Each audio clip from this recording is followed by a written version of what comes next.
Des rassemblements, des pique-niques, des parties de basketball.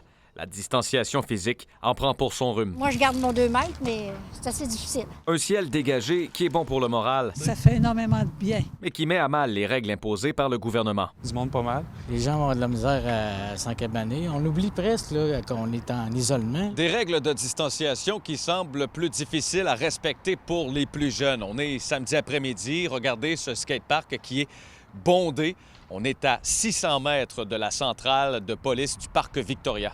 On essaie de garder nos distances pareil. À un moment donné, les gens vont vouloir vivre de toute façon, même si je pense qu'on essaie de leur imposer des choses. Eux autres, là, ils se sentent pas concernés. T'sais, ils écoutent les nouvelles, puis le monde qui meurt, c'est tout du monde âgé ou qui sont bien malades. Puis eux autres, là, dans les jeunes, il n'y a pas trop d'épidémie de ce côté-là. Hein? Le service de police de la Ville de Québec disait le 27 avril avoir émis 129 constats d'infraction en vertu de la loi sur la santé publique depuis le début de la mise en place du décret.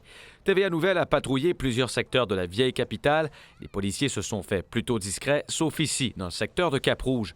Le SPVQ n'a pas répondu à nos appels. Je reste confinée quand même. Bien sûr. Et là, ce matin, je suis sortie pour la première fois. J'ai quand même des craintes quand même. Là. Parce que, justement, les gens, des fois, se tassent pas. Conscient du découragement d'une partie de la population, la santé publique invite les citoyens à rester vigilants. S'il y a un travailleur de la santé là, qui fait une activité socio-récréative ou que son fils fait une activité comme ça, il peut être à risque lui aussi de l'attraper. Puis on ne souhaite pas que nos travailleurs de la santé soient exposés, puis puissent même devenir un porteur asymptomatique et amener ce virus-là dans nos établissements de santé. Pourtant, il y a 2 jours à peine, le premier ministre était assez clair. Et au-delà de l'interprétation des lois, on n'en veut pas de rassemblement. Pierre-Antoine Gosselin, TVA Nouvelle, à Québec.